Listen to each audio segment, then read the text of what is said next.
जो विधेयक के सरकार ने पेश किया है उसका प्रारूप हमने पढ़ा, उससे पूरी चर्चा ही बदल गई है। उनकी सरकार के इस विधेयक का सार सुनिए। सबसे पहले इसमें लिखा है कि संसद में महिला आरक्षण 2029 तक लागू होना चाहिए। अब सहमत है। फिर कहा गया है कि इसे लागू करने के लिए लोकसभा सदस्यों की संख्या 50% बढ़ानी पड़ेगी। मतलब कि सीटों की संख्या 543 से बढ़कर 850 तक बनानी पड़ेगी, बढ़ाई जाएगी। और इन सीटों को बढ़ाने के लिए एक परिसीमन आयोग बनाया जाएगा जो 2011 की जनगणना को आधार बनाकर ये कार्य करेगा। ऊपर से इसमें कोई आपत्तिजनक बात नहीं लगती, मगर इसे गहराई से समझा जाए तो इसका असली मकसद उभरता है। वह राजनीति की बू जिसका जिक्र प्रधानमंत्री महोदय ने किया, वह राजनीति की बू इसमें पूरी तरह से घुली हुई है। दरअसल इसी सरकार ने महिला आरक्षण का जो विधेयक सर्वसहमति से 2023 में पारित कराया था, उसमें दो चीजें थी जो इस विधेयक में नहीं है। उसमें लिखा था कि इसे लागू करने से पहले नई जनगणना और परिसीमन कराई जाएगी। अब अचानक क्या हो गया? मन बदल गया। वही सरकार पुराने आंकड़ों के आधार पर क्यों आगे बढ़ना चाह रही है और इतनी जल्दबाजी क्यों? अध्यक्ष महोदय, ये हमारे देश की सच्चाई है कि प्रतिनिधित्व का सवाल जनसंख्या के सवाल से जुड़ा हुआ है। जब तक जातीय जनगणना नहीं होती, सभी वर्गों को उचित प्रतिनिधित्व नहीं मिल सकता। यह अनिवार्य है। ये सरकार 2011 की जनगणना पर आगे बढ़ना इसलिए चाहती है क्योंकि इस जनगणना में ओबीसी वर्ग की संख्या ही नहीं है।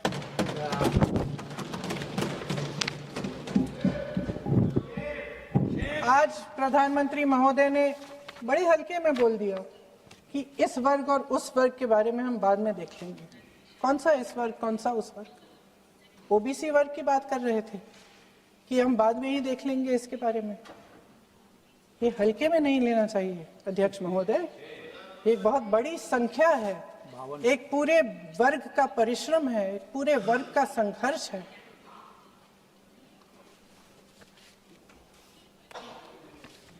इसे टेक्निकल मुद्दा बता के उन्होंने अपना पल्ला झाड़ दिया।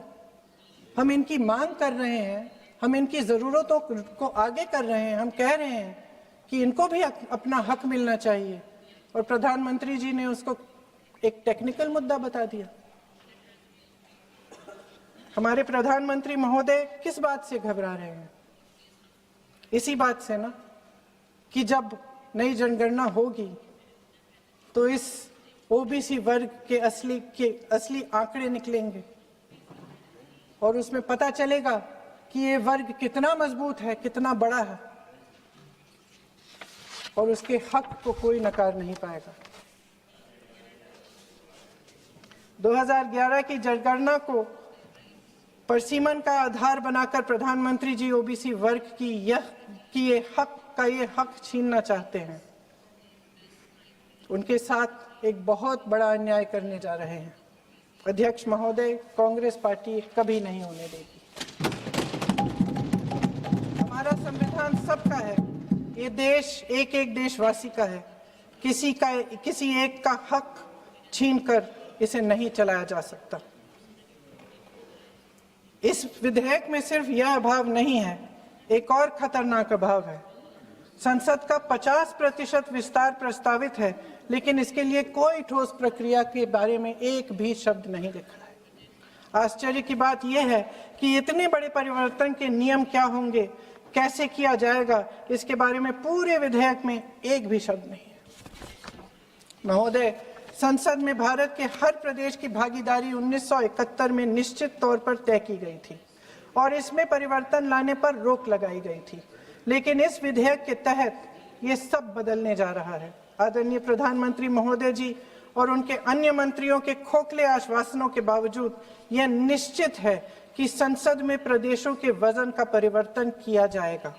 हमारे लोकतंत्र की व्यवस्था में इतने बड़े परिवर्तन के लिए पूरी प्रक्रिया बनी हुई है, मगर इनकी योजना यही है कि प्रक्रिया को नकारा जाएगा।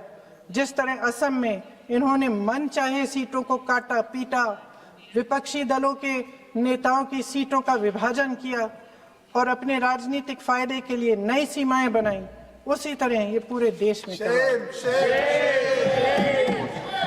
इसका मतलब ये है कि परिसीमन आयोग में सरकार द्वारा चुने गए 3 जने इस पूरे देश के प्रदेशों का वजूद, देश के लोकतंत्र में उनकी भागीदारी और उनका महत्व तय करेंगे। लोकतंत्र को खत्म करने की शुरुआत तो इस सरकार ने चुनाव आयोग, न्यायपालिका, मीडिया और अन्य संस्थाओं पर अपना पूरा दबाव डालकर शुरू कर ही लिया था, मगर अब लोकतंत्र पर खुला वार होने जा रहा है। अगर ये विधेयक पारित होता है तो समझ लीजिए कि इस देश में लोकतंत्र खत्म हो जाएगा।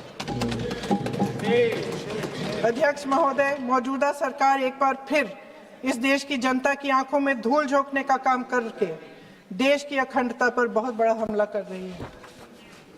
एक तरफ महिला आरक्षण की बड़ी बड़ी बातें, तो दूसरी तरफ गुप्त रूप से ओबीसी वर्ग का हक छीना जा रहा है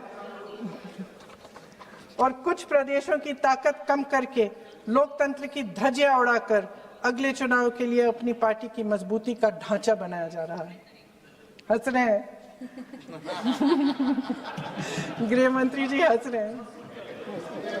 पूरी योजना बना रखी है। चाणक्य आज अगर जिंदा होते तो वो भी चौंक जाते आपकी राजनीतिक कुटिलता में।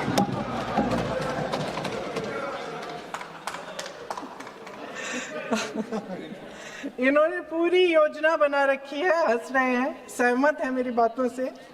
अचानक प्रदेशों में चुनाव के दौरान सदन की बैठक बुलाओ, कोई सर्वदलीय बैठक मत बुलाओ।